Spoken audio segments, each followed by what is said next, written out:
কাহিনী শুরু হয় ১৯৪০ সালের ইতালিতে, যখন ইতালি দ্বিতীয় বিশ্বযুদ্ধে প্রবেশ করে। এখানে আমরা এক ১২ বছরের ছেলেকে দেখি, যার নাম হচ্ছে রেনাতো। তার বাবা রেনাতোকে নিয়ে সাইকেল কিনতে আসেন। এরপর সে সাইকেল নিয়ে টাউনে ঘুরতে বের হয় এবং তারপর নিজের বন্ধুদের কাছে আসে। রেনাতোর বন্ধুরা তার সাইকেল দেখে খুব খুশি হয়। ঠিক তখনই তার এক বন্ধু বলে, সে আসছে, তাই সবাই বসে পড়ো। সঙ্গে সঙ্গে সব ছেলেরা বসে যায়। রেনাতো কিছু বুঝতে পারে না আসলে কে আসতে চলেছে। তখনই তাদের পাশ দিয়ে শহরের সবচেয়ে সুন্দর এক নারী হেঁটে যায়, যার নাম হচ্ছে মেলেনা। রেনাতো তাকে দেখে যেন পাগল হয়ে যায়। মনে হয় সে যেন তার প্রতি আকৃষ্ট হয়ে গেছে। সে মেলেনার দিকে এক দৃষ্টিতে তাকিয়ে থাকে এবং নিজের দৃষ্টি তার কাছ থেকে সরাতে পারে না।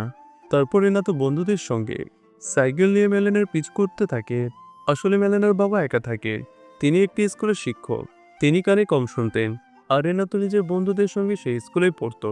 আমরা জানতে পারি মেলেনার বিয়ে হয়ে গেছে, কিন্তু তার স্বামী বেশিরভাগ সময় বাইরে থাকেন, কারণ তিনি আর্মিতে আছেন। মেলিনা খুবই সুন্দরী, এই কারণে শহরের সব পুরুষই তাকে পেতে চায়। শুধু তার এক ঝলক দেখার জন্য ওরা বেকুল হয়ে থাকতো। কিন্তু শহরের মহিলারা মেলেনাকে অনেক হিংসা করত আর ওর মতো সুন্দরী হতে চাইতো। এরপর আমরা রেনাতোকে দেখি, সে স্কুলে থাকে, যেখানে তার মনে বারবার মেলেনার কথা ঘুরছিল, যার কারণে সে পড়াশোনায় মনোযোগ দিতে পারছিল না।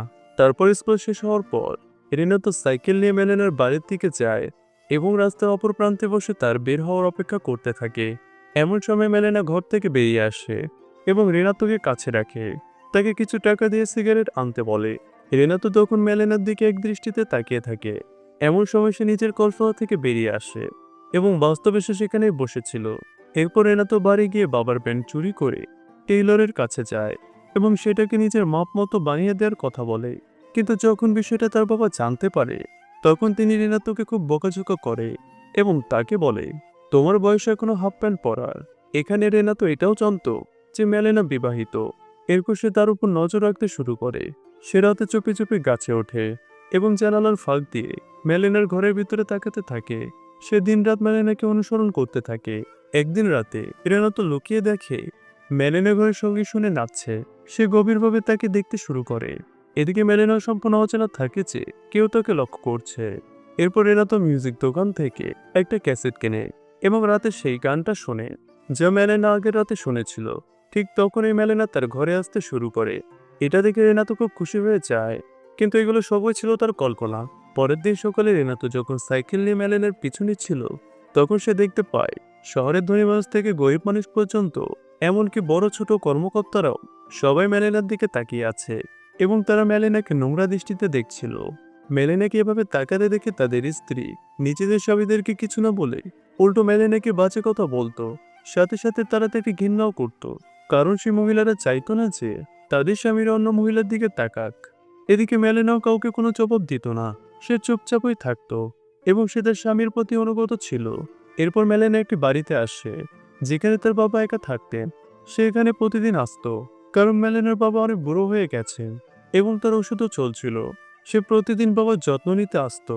অন্যদিকে রেনাতো সাইকেল নিয়ে পিছু নিতে নিতে সেখানে পৌঁছে যায় এবং লোকে সবকিছু দেখে।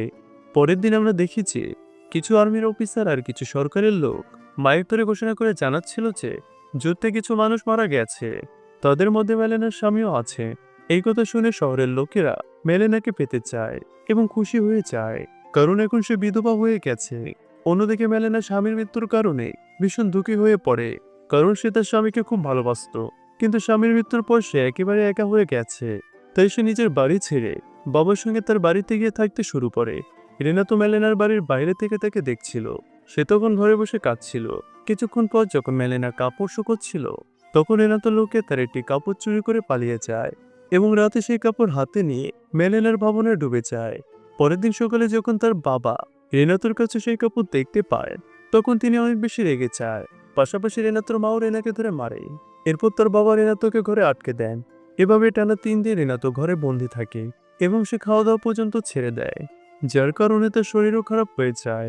তখন রেনাতোর বাবা মা ডাক্তার ডাকে। ডাক্তার পরীক্ষা করে বলেন তাকে নিয়ম করে সময় মতো খেতে হবে এবং খোলা জায়গায় যেতে হবে। এরপর রেনাতো সাইকেল নিয়ে বেরিয়ে পড়ে। এখানে সে দেখতে পায় মেরিনের বিরুদ্ধে শহরের মহিলারা গুজব ছড়াচ্ছে যে সে অন্য পুরুষদের সঙ্গে সম্পর্ক করছে। এমনকি সেখানে কিছু পুরুষও মেলেনার সম্পর্কে বাজে মন্তব্য করতে থাকে, কিন্তু রেনাতো জানতো যে এটা সত্য নয়। পরের দিন মেলেনার বাবা যখন স্কুলে পড়াচ্ছিলেন, তখন তার কাছে একটি চিরকুট আসে, যেখানে লেখা ছিল, তোমার মেয়ে ভালো মহিলা নয়, সে শহরে অনেক পুরুষের সঙ্গে সম্পর্ক করছে। এটা পড়ে তার বাবা খুব রেগে যায় এবং মেলেনাকে তার মেয়ে হিসেবে স্বীকার করতে অস্বীকার করেন। এমনকি নিজের বাড়ি থেকেও মেলেনাকে বের করে দেন, যার ফলে মেলেনা নিজের বাড়িতে গিয়ে থাকতে শুরু করে। এক রাতে রেনাতো গাছে উঠে তাকে জানালার ফাঁক দিয়ে দেখতে আসে। সে দেখে যে মেলেনার শহরে এক অফিসারের সঙ্গে সম্পর্ক চলছে। এরা দেখে রেনাতোর খুব খারাপ লাগে। তারপর যখন সে অফিসার বাহিরে আসে, তখন একজন দন্ত চিকিৎসক তার উপর আক্রমণ করে। আসলে এই মানুষটি মেলেনাকে পছন্দ করত। তখন সেই দন্ত চিকিৎসকের স্ত্রী পুলিশ নিয়ে সেখানে চলে আসে এবং তাকে বলে, আমার স্বামীর সঙ্গে মেলেনার সম্পর্ক রয়েছে। সে মেলেনার বিরুদ্ধে মামলাও করে।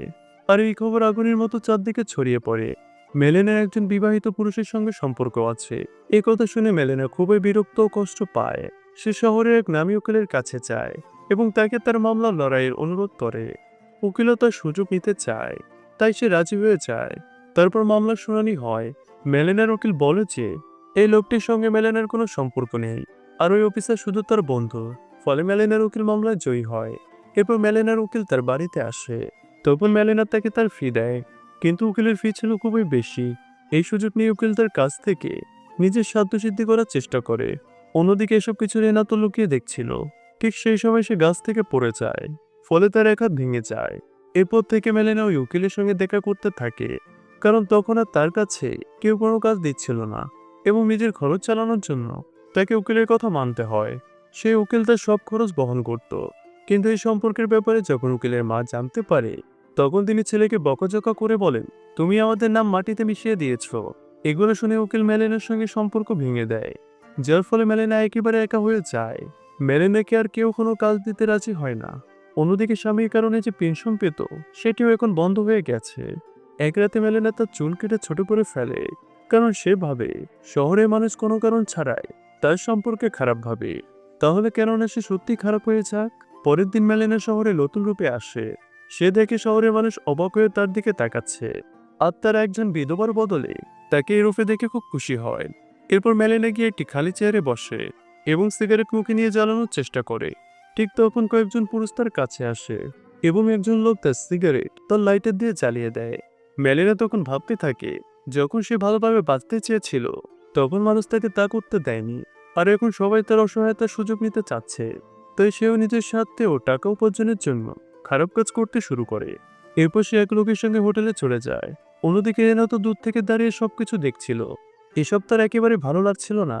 সে রাতে মেলেনার ঘরে নজর রাখে এবং দেখতে পায় যে প্রতিদিন রাতে মেলেনার ঘরে কিছু মানুষ আসে।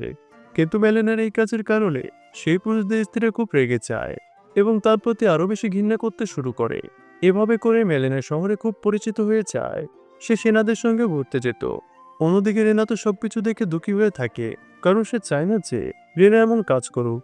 সে তাকে সাহায্য করতে চেয়েছিল, কিন্তু সে এত ছোট যে সে চাইলেও তা সাহায্য করতে পারবে না। একদিন রেনা তো মেলেনাকে দুই জার্মান অফিসারের সঙ্গে দেখে। তখন সে এটি সহ্য করতে পারে না, যার ফলে সেখানে অজ্ঞান হয়ে পড়ে যায়। এরপর রেনাতোর মা আর বয়স্ক মহিলারা মনে করে রেনাতোর উপর ভূত বাসা বেঁধেছে। সেজন্য তারা তাকে ভূত প্রেত থেকে মুক্ত করতে গির্জার পুরোহিতের কাছে নিয়ে যায়। এদিকে সব মহিলারা মেলেনাকে নিয়ে বিরক্ত হয়ে গেছে, কারণ তাদের স্বামীর সঙ্গে তাদের সম্পর্ক খারাপ হয়ে যাচ্ছিল। সেজন্য একদিন কিছু মহিলা হোটেলে ঢুকে পড়ে, যেখানে মেলেনা একজন পুরুষের সঙ্গে থাকে। সেই মহিলারা মেলেনাকে বাহিরে টেনে রাস্তার দিকে নিয়ে আসে। তারা তাকে ধরে মারধর করতে শুরু করে এবং তার কাপড়ও ছিঁড়ে দেয়। পাশাপাশি তারা মেলেনার মাথার চুল কেটেও নষ্ট করে দেয়। একই সঙ্গে তারা তাকে অনেক অপমান করে এবং মেলেনাকে তারা শহর থেকে চলে যেতে বলে। তখন ওখানে দাঁড়িয়ে থাকা কোনো মানুষই মেলেনাকে সাহায্য করতে আসে না। মেলেনের সঙ্গে যা কিছু ঘটেছে তা মেলেনাকে খুব কষ্ট দেয়। সে এখানে থেকে আর অপমান সহ্য করতে পারে না। সেজন্য মেলেনা শহর ছেড়ে চলে যায়। অন্যদিকে রেনা তো দূর থেকে সবকিছু দেখতে থাকে। কিছুদিন পর মেলেনার স্বামী শহরে চলে আসে। তিনি এখনো জীবিত ছিলেন, কিন্তু তার একটি হাত যুদ্ধে হারিয়ে গেছে। তাকে দেখে সব গ্রামবাসী একদম স্তব্ধ হয়ে যায়। সে মেলেনাকে খুঁজতে তার বাড়িতে চলে আসে। সেখানে সে অনেক মানুষকে তার বাড়িতে দেখে, যারা তার বাড়ি দখল করে নিয়েছে। আসলে এই মানুষদের বাড়ি যুদ্ধে ধ্বংস হয়ে গেছে, তাই তারা এখন এখানেই থাকে। এরপর মেলেনের স্বামী শহরের মানুষদের কাছে তার স্ত্রী সম্পর্কে জিজ্ঞেস করে, কিন্তু কেউ তাকে জানানোর জন্য প্রস্তুত ছিল না তার স্ত্রী কি হয়েছে এবং কোথায় গেছে। তখন তার বন্ধুরাও তার স্ত্রীর সম্পর্কে নানা রকম বাজে কথা বলতে শুরু করে। তারা এগুলো বলে তখন তার স্ত্রী কি করেছে। তখন এগুলো শুনে মেলেনের স্বামী অনেক কষ্ট পায়। অন্যদিকে রেনাতো মেলেনের স্বামীকে তার সম্পর্কে জানাতে চায়, কিন্তু তার মধ্যে এত সাহস ছিল না যে সে তার মুখোমুখি হতে পারে। এখানে রেনাতো এটাও জানতো যে মেলেনা কোন ট্রেন ধরে কোথায় গিয়েছে। সেজন্য সে রাতে মেলেনার স্বামীর কাছে একটা চিঠি ছুড়ে দিয়ে চলে যায়। চিঠিতে লেখা ছিল যে মেলেনা এখনো তার স্বামীকে ভালোবাসে এবং সে মাসিনা শহরে চলে গেছে। এরপর মেলেনার স্বামী সেই রাতে ট্রেন ধরে তাকে খুঁজতে চলে যায়। এরপর 1 বছর পর মেলেনা তার স্বামীর সঙ্গে সে শহরে চলে আসে এবং শহরের মধ্যে হাঁটতে হাঁটতে এগিয়ে যায়। মহিলারা দেখতে পায় যে মেলেনা এখন আগের থেকে আরো বেশি সুন্দর হয়ে গেছে, কিন্তু এখন সে তার স্বামীর সঙ্গে থাকে, যার ফলে মহিলারা বুঝতে পারেছে সে এখন তাদের জন্য কোনো হুমকি নয়। পাশাপাশি মেলেনার সাহস দেখে সবাই অবাক হয়ে যায় এবং তারা তার সম্পর্কে আরো সম্মানজনকভাবে কথা বলতে শুরু করে। এরপর যখন সে বাজারে যায়, তাকে মারধর করা মহিলারা তাকে শুভ সকাল বলে এবং তাকে ম্যাডাম বলে সম্বোধন করে। এদিকে মেলেনা সব বলে তাদের সঙ্গে কথা বলে। এরপর যখন মেলেনা বাজার থেকে সামগ্রী কিনে ঘরে ফিরতে শুরু করে, তখন তার ব্যাগ থেকে কিছু কমলা নিচে পড়ে যায়। ঠিক তখনই রেনাতো কমলা তুলে তাকে সাহায্য করে। এরপর যখন মেলেনা যাওয়ার জন্য প্রস্তুত হয়, তখন সে তাকে শুভকামনা জানায়। এরপর রেনাতো সাইকেল নিয়ে বেরিয়ে যায় এবং নিজে নিজে বলে যে সময় কেটে যাচ্ছে এবং আমি অনেক মেয়ের সঙ্গে প্রেম করেছি। যখন তারা আমাকে কাছে আনে আর জিজ্ঞেস করে আমি কি তাদের মনে রাখবো, আমি বলি হ্যাঁ, আমি তাদের মনে রাখবো। কিন্তু সত্যি হলো যে একমাত্র মহিলা যাকে আমি কখনো ভুলিনি তিনি হলেন মেলেনা। তার এমনটা বলাতেই এখানে সিনেমাটি শেষ হয়ে যায়। তো বন্ধুরা, কেমন লাগলো আজকের এক্সপ্লেনেশন কমেন্ট করে জানাতে পারে। ভালো লাগলে অবশ্যই একটা লাইক করে দিবেন আর চ্যানেলে নতুন হলে সাবস্ক্রাইব করে পাশেই থাকবেন। দেখা হবে পরে প্রো মুভিতে, ততক্ষণও কি ভালো থাকবেন।